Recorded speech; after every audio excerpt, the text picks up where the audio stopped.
दोस्तों नमस्कार। दोस्तों मैं विमल शाही आप सभी लोगों का अपने चैनल में स्वागत करता हूं और उम्मीद करता हूं कि आप लोग सब लोग स्वस्थ होंगे एवं मस्त होंगे। सभी राष्ट्रवादियों सनातनियों से ये निवेदन रहेगा कि आप लोग मेरे चैनल को सब्सक्राइब कर लीजिए और वीडियो को लाइक एवं शेयर भी कीजिए। तो दोस्तों फाइनली आज जो बिहार में जो इलेक्शन कमीशन द्वारा जो चलाया जा रहा है SIR स्पेशल इंटेंसिव रिवीजन, वो मामला सुप्रीम कोर्ट में चला तो बहुत पहले ही गया था। आज उसकी सुनवाई का दिन था, तो आज उसकी सुनवाई सुप्रीम कोर्ट में हुआ। सुप्रीम कोर्ट में इस मामले पर टोटल 10 अलग अलग याचिकाएं गई हुई थी। तो जो चुनाव आयोग के वकील ने कहा कि 10 अलग अलग याचिकाओं को बंडल करके एक ही का सुनिए। तो सुप्रीम कोर्ट ने उनकी सुनी और कहा कि एक ही मामले पर सुनवाई करेंगे। तो इसके ऊपर सुनवाई हुई और एज यूजुअल उनके जो याचिकाकर्ता के वकील थे माननीय कपिल सिब्बल महोदय और अभिषेक मनु सिंघवी सर। तो ये दोनों थे जो हर एक जो भी भारत सरकार के खिलाफ जो भी मतलब मुकदमा होता है उसमें ये दो माननीय रहते हैं। और मैं पहले ही कह चुका हूं कि ये दोनों कपिल सिब्बल जो हैं ओवररेटेड लॉयर हैं, वकील हैं।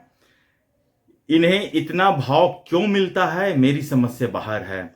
मेरी जब से थोड़ी बहुत मैं जानकारी रखना शुरू किया हूं, कोई भी high profile case Kapil Sibal नहीं जीते हैं। चाहे वो राम मंदिर का मामला हो, चाहे वो ट्रिपल तलाक का मामला हो, धारा 370 का मामला हो, कोई भी मामला हो, कपिल सिब्बल एक भी केस आज तक नहीं जीते हैं। फिर भी वो टॉप रेटेड हैं, सबसे ज्यादा पैसा लेने वाले वकील हैं।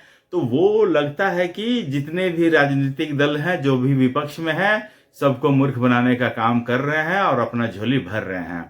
खैर, आज हमारी चर्चा कपिल सिब्बल पे नहीं है।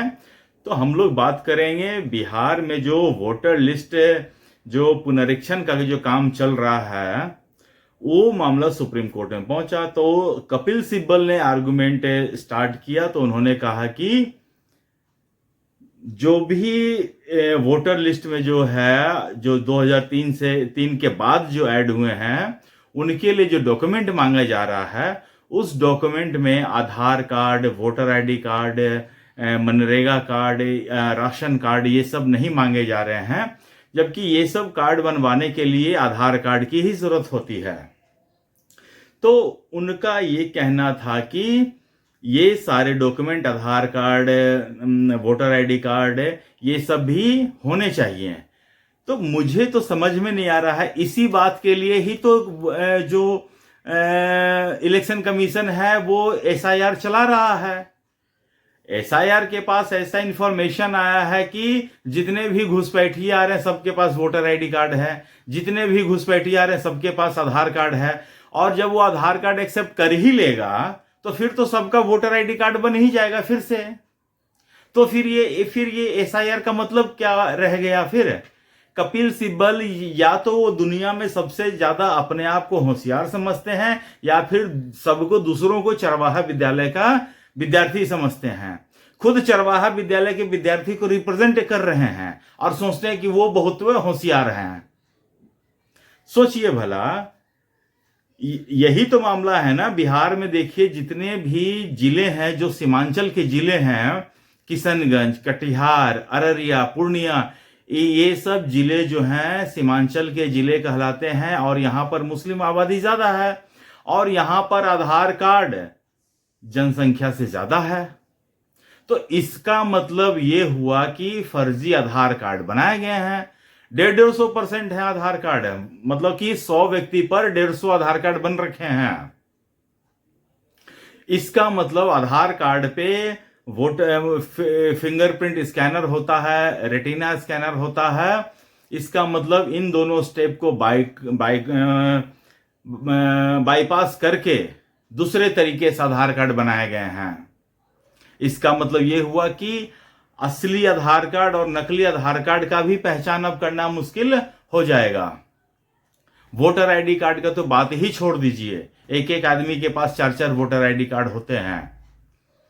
तो ये सब सारा चीज जो है सुप्रीम कोर्ट के पटल पर रखा गया और सुप्रीम कोर्ट ने फिलहाल चुनाव आयोग को राहत देते हुए 2 टिप्पणियां की हैं। पहला टिप्पणी ये कहा है कि ये सब जो रिवीजन का काम है इस पर कोई कानून नहीं बना हुआ है कि कब क्या करना है, और चूंकि चुनाव आयोग एक स्वायत्त संस्था है और इसलिए चुनाव आयोग को यह अधिकार है कि वो तय कर सके कि हमें रिवीजन का काम कब करना है कब नहीं करना है। चुनाव आयोग, सुप्रीम कोर्ट ने कपिल सिब्बल से पूछा कि क्या चुनाव आयोग का यह काम है या नहीं, तो कपिल सिब्बल ने कहा कि हाँ ये उनका काम है। तो मतलब उनका काम है और उनके काम को रोकने के लिए ये महाशय लोग सुप्रीम कोर्ट पहुंच गए हैं। इतनी बड़ी धांधली कहीं आपने सुना है क्या? ये भारत देश में ही हो सकता है ना। भारत देश में ऐसा हो सकता है कि मतलब कि घुसपैठियों को वोटिंग राइट दिलाने के लिए भारत के तमाम विपक्षी दल आज एकजुट होकर सुप्रीम कोर्ट पहुंच गए हैं कि इनको वोटिंग राइट दिया जाए। उसके बाद दोस्तों चुनाव आयोग को महत्वपूर्ण राहत देते हुए सुप्रीम कोर्ट ने कहा कि हम चुनाव आयोग का जो ये प्रक्रिया है उसके ऊपर रोक नहीं लगा सकते हैं। हालांकि उन्होंने ये बात कहा कि आप आधार कार्ड, राशन कार्ड और वोटर आईडी को भी कंसीडर कीजिए, लेकिन चुनाव आयोग ने साफ कह दिया कि वोट डालने का अधिकार भारत के नागरिकों का होना चाहिए और आधार कार्ड नागरिकता का प्रमाण पत्र नहीं है। इस पर देखिए सुप्रीम कोर्ट ने फिर अपनी मूर्खता एक बार जाहिर की है।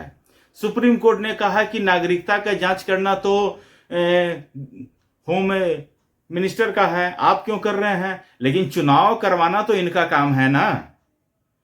चुनाव करवाना इनका काम है और चुनाव में सही नागरिक वोट डालें ये भी गारंटी करना इनका काम है। ये बात सुप्रीम कोर्ट क्यों भूल जाता है? कल को कोई रोहिंग्या आएगा बोलेगा कि हमको सुप्रीम कोर्ट का बना दो जज, बनने देंगे क्या? एक बाहरी आदमी को तो आप जज बनने नहीं देते हैं और रोहिंग्या को बनने देंगे आप, बांग्लादेशी को बनने देंगे आप। तो फिर इस देश में वोट डालने का अधिकार सिर्फ भारत के नागरिकों का होना चाहिए और आधार कार्ड नागरिकता का प्रमाण पत्र नहीं है। तो फिर ये सारे वकील लोग एक साथ जुटकर सुप्रीम कोर्ट क्यों पहुंचे कि आधार कार्ड को भी शामिल किया जाए?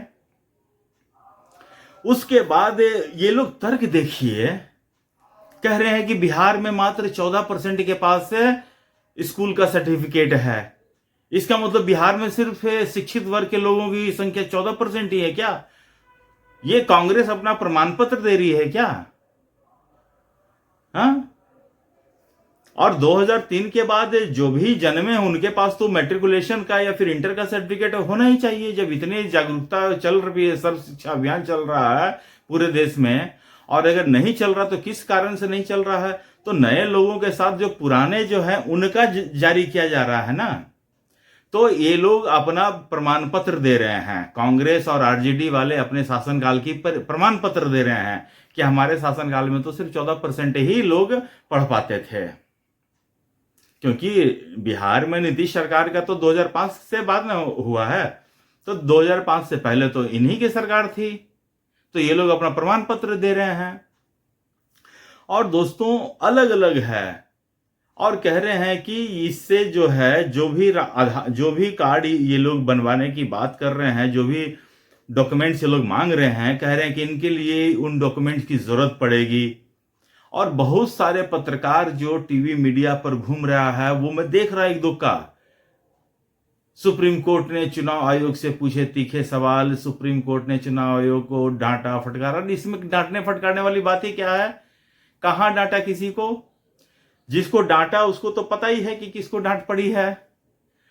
तो दोस्तों ये सब सारा चीज खेला हो रहा है और देखिए इस केस की अगली सुनवाई 28 जुलाई की रखी गई है और तब तक चुनाव आयोग ने कहा कि let us complete this process.